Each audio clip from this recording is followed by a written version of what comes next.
샬롬, 말씀 읽어주는 김기훈 목사입니다. 오늘도 기대하는 마음과 사모하는 마음을 가지고 하나님의 말씀 함께 읽겠습니다. 시편 58편 1절부터 11절까지의 말씀입니다.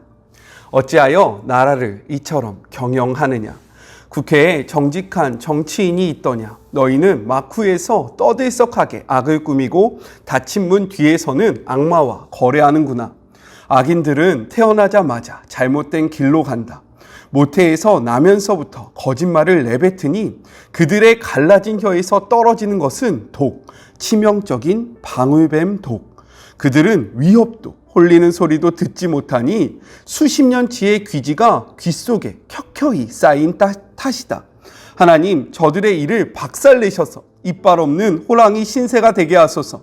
저들의 인생이 엎질러진 물이 되게 하시고 모래밭에 축축한 얼룩으로 남게 하소서. 저들이 짓밟힌 풀이 되게 하셔서 오가는 사람의 발길에 닿아 빠지게 하소서. 저들이 달팽이 진액처럼 녹아내리게 하시고 유산된 태아가 되어 햇빛을 보지 못하게 하소서. 하나님, 저들의 음모가 모양을 잡기 전에 쓰레기와 함께 내던져 버리소서. 의인은 악인이 벌받는 것을 보고 친구들을 불러 모으리라. 악인의 피를 잔에 담아내어 함께 건배하리라. 다들 환호하며 말하리라. 규례를 지킬만 하구나. 상을 주시는 하나님, 세상을 지켜보시는 하나님이 과연 계시는구나. 이것은 하나님의 말씀입니다.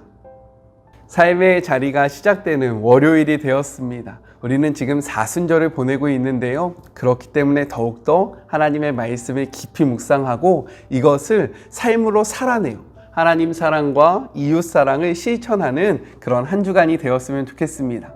우리 사랑하는 청년들 홀리코인 파이팅 힘내봅시다. 자, 우리가 함께 묵상하지 못했던 토요일과 주일의 말씀을 간략하게 이야기하고 넘어가 볼게요. 토요일은요 56편 1절부터 13절의 말씀인데요. 표제를 보니까요 다윗이 가드에서 블레셋인에게 잡혔을 때라고 이야기하고 있어요. 그렇기 때문에 이 시의 내용을 보면 믿음과 두려움이 공존하고 있습니다. 믿음과 두려움이 서로 부딪히고 있어요. 왜요? 자신의 적군이었던 블레셋인에게 붙잡혔기 때문에 이의 마음이 얼마나 무서웠겠습니까? 하지만 그는요, 그 안에서도 믿음으로 하나님을 찬양하고 있다는 거예요.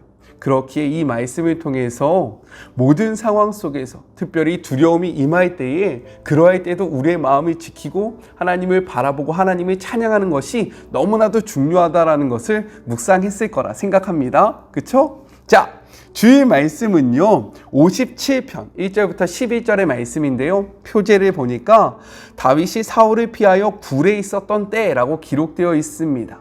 우리 7절의 말씀을 같이 한번 읽어볼까요? 하나님, 내 마음이 확정되고 내 마음이 확정되었사오니 내가 노래하고 내가 찬양하리로다 라고 이야기합니다. 이것은 무엇이었냐면요 다윗의 고백이고요 다윗의 선포인 거예요. 내가 더 이상 지금 이 상황이 어떻습니까? 너무나도 불합리하고요. 그리고 너무나도 두려운 거죠.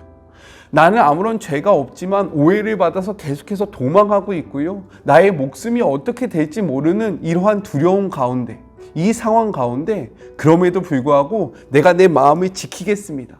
내 마음을 붙잡겠습니다. 내가 상황에 흔들리지 않고요. 하나님을 바라보고 찬양하기로 결단합니다. 라는 믿음의 고백인 거예요. 그렇기에요. 모든 상황 속에서 우리가요, 우리의 마음을 꽉 붙잡고 하나님을 바라보고 하나님을 찬양하겠다라고 결단하는 우리 모든 주의 자녀들이 되었으면 좋겠습니다.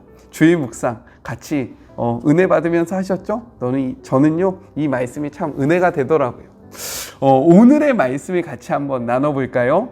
내용상요 4부분으로 나눠서 생각해 볼 수 있습니다. 먼저 첫 번째 1절부터 2절 불의한 지도자들을 향한 질책과 정죄입니다. 신정 왕국이었던 이스라엘에게 있어서 재판은요 하나님의 공의가 실현되는 자리였어요.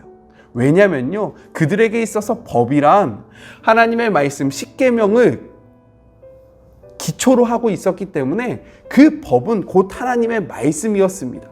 따라서 재판장은요, 하나님의 공의가 선포되어지는 자리여야 한다라는 거죠. 왜요? 이 재판이 하나님의 뜻을 이루는 자리였기 때문인 거예요.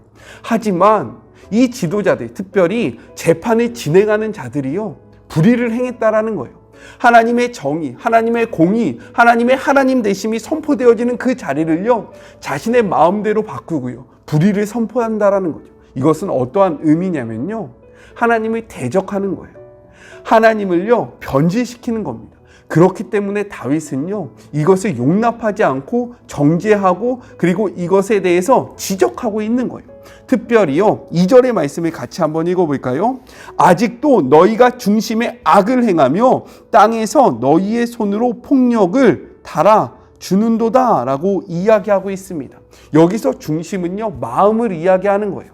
즉 다윗은 지금 어떠한 이야기를 하고 있느냐, 마음의 악이 손의 폭력으로 나온다라는 거예요. 너희가 마음속에 악이 있으니까 이 악이 너희들의 손을 통해서 폭력으로 나온다. 기억나는 게 없습니까? 마음의 생각이 입술의 말이 되고 입술의 말이 우리의 행동이 된다. 이렇듯요, 우리의 마음에 어떠한 생각이 있느냐, 이것은 너무나도 중요합니다. 오늘 하루요, 하나님 앞에 사실 내 마음속에, 제 마음속에 어떠한 생각을 하는지 여러분은 모르죠. 하지만 하나님은 분명하게 말씀하셨어요. 사람은 외모를 보거니와 나 여호와는 너희의 중심을 본다. 너희의 마음을 본다. 그렇기 때문에 오늘 하루를 살아갈 때에 우리의 마음을 보시는 하나님 앞에 내가 어떠한 생각을 하고 있는지, 어떠한 마음을 먹고 있는지 다시 한번 점검해 보는 그런 복된 시간이 되었으면 좋겠습니다. 자, 둘째, 3절부터 5절 불의한 지도자들의 모습에 대해서 이야기하고 있어요. 다윗은요, 그들이 모태에서부터 악하다라고 이야기합니다. 이것은요, 원죄를 이야기하는 것이 아니에요. 그렇다면 이것은 어떠한 의미이냐? 그들이 태어나면서부터 죄악을 선택한다라는 거예요. 계속해서 죄악된 길로 나아가고 있는 그러한 불의한 모습을 지적하고 있는 표현입니다. 그리고요, 다윗은 이들의 모습을 뱀의 독에 비유하고 있다라는 거예요. 뱀의 독은요, 치명적이어서 그 독에 물리면요, 즉사합니다. 즉, 이들의 그러한 말과 이들의 그러한 행동이요, 사람들을 죽이게 하는 치명적인 악이다라고 이야기하고 있는 거예요. 그리고요, 또한 술사를 이야기합니다. 이것은요, 고대근동 지역에서 뱀을 전문적으로 길들이는 그러한 마술사를 의미하고 있는 거예요. 전문 마술사에게 잘 길들여진 뱀은요, 그 마술사의 소리를 듣습니다. 그리고요, 그 소리에 따라 움직여요. 하지만 마술사의 술법에 귀를 기울이지 않는 독사는요, 제어가 불가능하기 때문에 때로는 사람을 물고요, 사람을 죽음에까지 이르게 한다라는 거예요. 이 말씀을 통해서 무엇을 이야기하고 있느냐? 이스라엘의 악한 재판관들도 그들도 하나님의 말씀에 귀를 기울이지 않기 때문에 다른 사람들에게 치명적인 해를 끼친다라는 것을 이렇게 표현하고 있는 거예요. 이렇듯 하나님의 말씀을 듣는 것은요, 우리에게 너무나도 중요합니다. 왜요? 우리가 하나님의 말씀을 들을 때에 우리의 삶의 모습이 달라진다라는 거예요. 우리가 하나님의 말씀을 들을 때 악을 향하여 달려가던 우리의 모습이요, 멈출 수 있다라는 거죠. 하나님의 말씀이 있어야지만 우리의 행동이 달라질 수 있음을 이야기하고 있는 거예요. 그렇기에 오늘 하루 하나님의 말씀을 가까이 하고요, 그의 말씀을 듣기로 결단하신 그런 복된 시간들이 되셨으면 좋겠습니다. 자, 세 번째, 6절부터 9절 악인의 심판을 구하는 기도예요. 다윗은 6가지 비유로 악인들을 저주합니다. 이로 인해서요, 시편 109편 한번 적어보세요. 109편, 그리고 137편, 그리고 오늘의 시편 58편은요 시편의 3대 저주의 시인 거예요. 하나님은 이웃을 사랑하라고 이야기하지 않았습니까? 악한 자라도 품어주라고 이야기하지 않았습니까? 그런데 저주를 하는 것이 맞습니까? 라고 반문할 수 있어요. 하지만 제가 첫 번째 무엇이라고 이야기했어요? 지금 왜 다윗이 이들을 이토록 정죄하고 혼내고 있냐면요, 이들이 그러한 재판의 자리는요, 하나님의 공의와 하나님의 정의가 실현되어지는 자리인데, 이들이 하나님을 왜곡하고요, 하나님의 모습을 변질시키는, 즉 하나님과 대적하는 그 악인의 모습을 취하고 있기 때문에 단순히 어떠한 사람을 저주하는 그러한 시편이 아니라 그 하나님을 대적하는 악의 모습을 지적하고 이 악을 저주하고 있는 모습이다라고 우리가 생각해야 한다라는 거예요. 어떠한 의미인지 아셨죠? 단순한 사람을 저주하는 것이 아니라 하나님을 대적하는 그 악의 모습을 이야기하고 있는 거예요. 6가지 악의 그 저주를 같이 한번 살펴보겠습니다. 먼저 첫 번째는요, 그들의 입에서 이를 꺾으소서, 여호와여 젊은 사자의 어금니를 꺾어 내리시며 라고 이야기하고 있어요. 이는요, 젊은 사자의 어금니를 통해서 악인의 잔인함을 표현하고 있는 거예요. 이러한 잔인함을 하나님 끊어주십시오 라고 이야기하고 있는 거죠. 그리고 두 번째, 급히 흐르는 물같이 사라지게 하시며, 이 말은 무엇이냐? 하루빨리 악인들의 심판이 이루어져서 그들이 다 사라질 수 있게 해주십시오.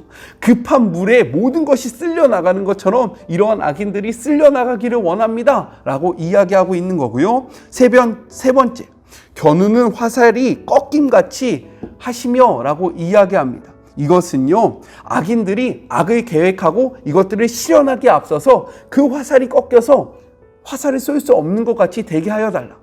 악인들의 이 계획이 실현되지 않기를 소망하는 그러한 기도라는 거예요. 그리고 네 번째, 소멸하여 가는 달팽이 같게 하시며, 이 말이 무슨 의미인지 잘 의미가 안 와닿을 수 있습니다. 저도요, 이것을 연구하기 전까지는요, 이게 무슨 말이지? 라는 생각이 들었어요. 탈무드를 보면요, 이러한 표현이 있어요. 달팽이는 기어다니는 것이다. 이것이 껍질에서 나올 때 되면 침을 밖으로 뿜어내고 마침내 액체가 되어 죽는다. 이 말이 무엇이냐면요, 이스라엘 사람들은 달팽이가 기어가면서 끈적한 자국을 남기잖아요. 이 자국이 무엇이냐면 달팽이의 몸의 일부가 된다라는 거죠. 그래서 이가 많이 가면 갈수록 몸이 닳아서 없어진다라고 생각했다라는 거예요.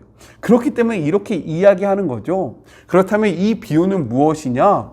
달팽이가 자신의 몸을 소진하면서 걸어가는 것처럼 악인들이 이 계획을 향해 나아갈 때 스스로 없어지게 해주십시오. 이 악인들이 걸어갈 때마다 자신들의 모습이, 그 악인들의 삶이 사라지게 해주십시오 라는 의미를 담고 있는 거예요. 달팽이처럼 걸어갈 때 이들이 죽게 해주십시오 라고 이야기하고 있는 겁니다. 어떻게 좀 이해가 되십니까? 그 당시의 문화와 배경을 알 때에 이해가 되는 표현입니다. 그리고 다섯 번째, 만삭이 되지 못하여 출생한 아이가 햇빛을 보지 못함 같게 하소서. 이 말은 무엇이냐면, 어머니의 뱃속에서 죽은 아이가 태어나는 것 같이 그 악인들이 빛을 보지 못한다. 빛은 생명을 의미하거든요. 그들의 죽음이 빨리 이루어졌으면 좋겠다라는 그러한 저주의 표현입니다. 그리고 여섯 번째, 가시나무 불이 가마를 뜨겁게 하기 전에 생나무든지 불 붙는 나무든지 강한 바람으로 휩쓸려 가게 하소서라고 이야기하잖아요. 가시나무는요, 불이 화르르 타오릅니다. 이러한 표현으로 지금 이야기하고 있는 거예요. 무엇이냐면 순식간에 소멸시켜 달라는 거죠. 가시나무가 정말로 이 솥을 달굴 때까지 타지 못하고 화르르 타오르는 것처럼 악인들이 빨리 소멸되게 해달라는 그러한 저주의 마음으로 하나님 앞에 기도를 하고 있는 겁니다. 다윗이요, 지금 이렇게 6가지의 저주를 하고 있는 이유, 제가 이야기했듯이 이것은 어떠한 사람을 저주하는 것이 아니라요, 하나님을 대적하는 그 악의 모습이 완전히 사라지기를 소망하면서 이야기하고 있다는 거예요. 성경은 이야기합니다. 악은요, 그 모양이라도 버리라고 이야기하고 있어요.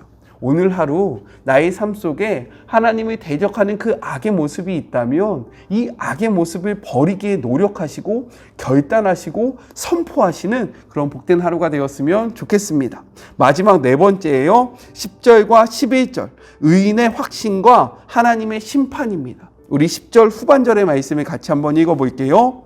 그의 발을 악인들의 피에 씻으리로다 라고 이야기하고 있어요. 이는요, 악인이 하나님의 심판으로 멸망당할 때 흘린 피가 너무 많아서 의인의 발을 적시게 한다라는 그러한 의미입니다. 따라서 이것은 어떠한 의미를 담고 있느냐? 악인들의 철저한 멸망을 나타내고 있고요. 그리고 의인의 완벽한 승리를 표현하고 있다는 거예요. 다시 한번요. 악인의 철저한 멸망, 그리고 의인의 완벽한 승리를 나타내는 표현이 바로 이러한 표현입니다. 이렇게 될 수 있는 이유가 무엇이냐면요, 우리 11절의 말씀을 같이 한번 읽어볼까요? 개역개정입니다. 진실로 의인에게 갚음이 있고 진실로 땅에서 심판하시는 하나님이 계시도다. 메시지 성경은요, 이를 이렇게 표현하고 있어요. 규례를 지킬만 하구나. 상을 주시는 하나님, 세상을 지켜보시는 하나님이 과연 계시구나 라고 이야기합니다. 이 말씀을 통해서요, 우리 안에 확신이 있었으면 좋겠습니다. 무엇이요? 하나님의 심판이 반드시 있다라는 거예요. 하나님의 심판으로 말미암아 하나님의 말씀대로 살아가는 자들의 갚음의 시기가 우리에게 있다라는 겁니다. 이것이 우리에게 위로가 되고요, 이것이 우리에게 소망이 되었으면 좋겠어요. 이렇게 되기 위해서는요, 우리가 하나님 편에 서 있는, 하나님의 뜻대로 살아가는 의인이 되어야 합니다. 우리의 삶 속에 있는 악의 그 작은 모양이라도 버리시는 하루, 그리하여 하나님의 그 갚으심과 하나님의 그 마지막 심판을 바라보시면서 우리 안에 위로를 받고 희망을 얻고 이 믿음의 여정을 포기하지 아니하고 뚜벅뚜벅 걸어가는 그런 월요일이 되었으면 좋겠습니다. 우리 같이 기도할까요? 하나님 감사합니다. 전해야 하는 메시지가 너무 많고요. 하지만 시간이 너무나도 짧아서요. 마음이 자꾸 앞섭니다. 주님, 제가 천천히 꼼꼼히 전하지 못했을지라도 하나님께서 깨닫는 영을 주셔서 필요한 말씀들을 온전히 이들의 마음속에 심기어 주시고, 그리고 심겨진 말씀대로 오늘 하루를 살아가는 그런 복된 시간들이 될 수 있도록 축복하여 주시옵소서. 삶의 자리가 시작되는 월요일입니다. 한 주간 삶을 살아갈 때 주님께서 허락하신 그 축복의 자리에서 하나님의 자녀로서의 삶을 살아가는 우리 모두가 되게 하여 주시고, 하나님의 갚으심과 그리고 하나님의 심판을 바라보면서 의인의 길을 포기하지 않는 우리 모두가 되게 하여 주시옵소서. 함께 하실 주님을 기대하며 예수님의 이름으로 기도드립니다. 아멘. 하나님의 말씀과 동행하시는 하루, 한 주가 되기를 주님의 이름으로 소망합니다. 저는요, 또 내일 만나도록 할게요. 사랑하고 주님의 이름으로 축복하면서 오늘 하루도 힘내세요. 우리 내일 만나요. 안녕. 월요일 화이팅! 홀리코인 화이팅! 오늘도 수고하셨습니다.